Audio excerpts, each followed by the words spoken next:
आता डॉलरचे भाव जे आहे आता 94-93च्या वर गेलेले आहेत. 94 पर्यंत आणि उद्या मला असं वाटतं की 95ला सुद्धा टच होऊ शकतील.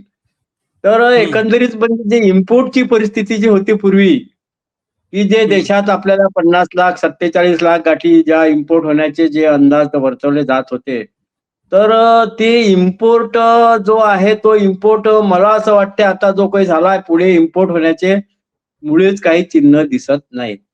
उलट एकंदरीत जर पाहिलं आंतरराष्ट्रीय कापसाचे भाव आणि जर रुपयाचं जे झालं रुपया जे डॉलरचे जे रेट आहेत, तर त्या एक्सपोर्ट हम्म. करिता उलट मला असं वाटतंय, की जे आपल्या एक्सपोर्टचे जे एक्सपोर्टची जी क्वांटिटी होती 10 लाखापर्यंतची, तर ती मला असं म्हणजे नवल वाटू नये, की जे आतापर्यंत आपण असं समजत होतो, की आता आपल्याला एक्सपोर्ट आपण करूच शकणार नाही यावर्षी.